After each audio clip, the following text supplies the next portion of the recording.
Fala, Lucas do Bando, como é que vocês estão? Vocês estão maravilha aí? Vocês estão belezinha? Mais um assunto aí sobre o clássico, né? Sobre o majestoso aí desse domingão, né? Mais conhecido como Amanhã, que a gente vai abordar aqui, né? Que é sobre o real problema que o Lázaro vai enfrentar nesse clássico, né?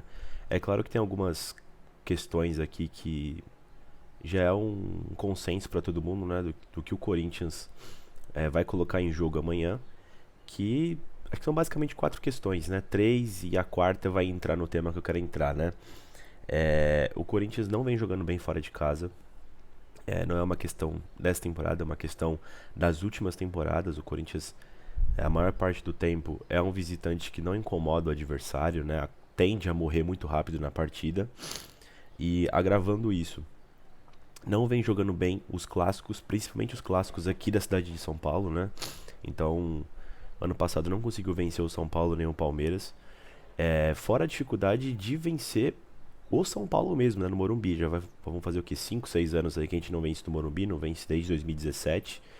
Então são incômodos aí, muito graves, né, que o Corinthians precisa de uma forma solucionar, né, o problema que está acontecendo, né. Agora o nome do encarregado aí para conseguir trazer uma vitória para o Corinthians é o Fernando Lázaro, né. Vamos ver como é que ele vai se portar na partida de amanhã no Morumbi, né, cara. E assim, como eu disse no outro vídeo, o Corinthians ele não tem não só perdido o jogo, ele vem perdendo nas divididas contra o São Paulo mesmo. Então, assim, São Paulo faz o gol logo no início, consegue matar o ímpeto do Corinthians, né? E tem garantido a vitória, né? Principalmente esse time aí do Rogério Ceni, né, cara?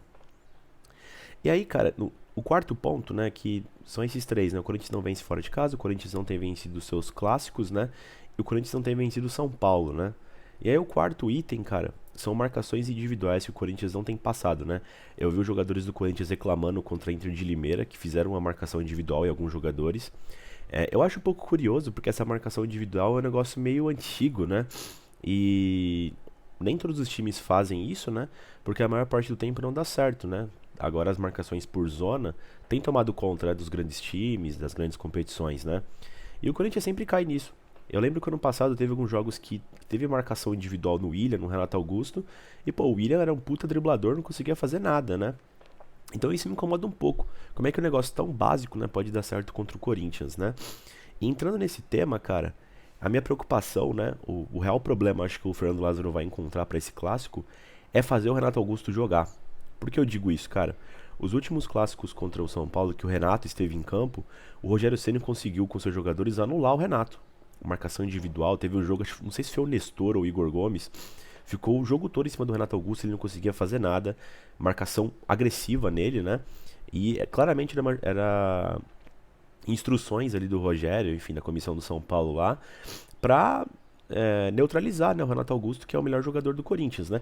E nas partidas que o Corinthians foi bem esse ano, que venceu em Itaquera, o Renato Augusto jogou pelo lado esquerdo, né? Não foi o meia centralizado e ele teve muito espaço.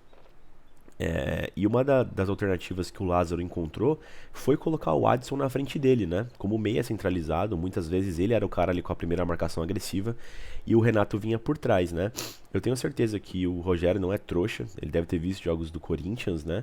E embora a posição do Renato Augusto seja diferente em relação aos últimos clássicos contra o São Paulo, eu acredito que ele deve ter alguma atenção especial. E aí que eu entro pra falar.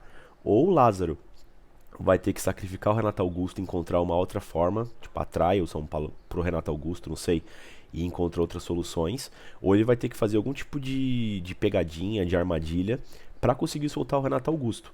Porque eu vejo que um dos problemas nos clássicos é isso. Tanto o São Paulo quanto o Palmeiras consegue, na agressividade ali, no maior rigor físico, anular jogadas individuais do Corinthians, né? E você pode ver que é uma característica desse time do Corinthians atual, que é ter mais a bola, que é querer rodar, que é querer estar no campo do adversário, né? E por isso que às vezes eu falo que o Corinthians é meio soft, meio mole, né? Porque quando tem esses embates acaba perdendo, né? Não só no resultado, mas em campo mesmo, as divididas, né? Então eu acho que esse é o principal problema do Fernando Lázaro. Porque você vê os jogos do Corinthians, o Corinthians tem uma dependência do Renato Augusto absurda, o que eu acho que é uma coisa até que normal, tá ligado? Pelo nível do Renato Augusto, você não tem muitos jogadores desse nível no Corinthians e no Brasil. Porém, o Corinthians ele fica totalmente refém nessas jogadas, dessas viradas de bola do Renato, de uma tabelinha que ele encontra com o Roger, com o Fábio Santos, né? E por isso minha preocupação, né? Por isso esse problema que eu digo, né? Porque equipes de maior expressão como o São Paulo, o Palmeiras ou qualquer time grande do futebol brasileiro, nas equipes de Série A, eles têm esse entendimento das forças do Corinthians, né?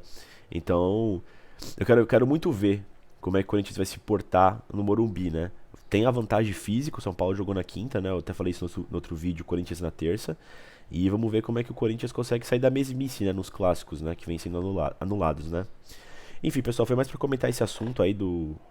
é, Dando uma problematizada no clássico, né? A gente tá fazendo aqui uma abertura, falei do São Paulo ontem, agora mais do time do Corinthians, né? Voltado pro clássico, amanhã tem um pré-joguinho aí de manhã. É só pra gente embarcar no primeiro clássico do Corinthians da temporada, né? A gente tá ansioso aí pra ver o nível do Corinthians perante seus rivais, né? Então, por isso que esse fim de semana aí tá cheio de vídeo, né? Enfim, gostando do vídeo aí, dá o like, se não gostou, dá o dislike aí, se inscreva no canal e é isso aí, vai Corinthians!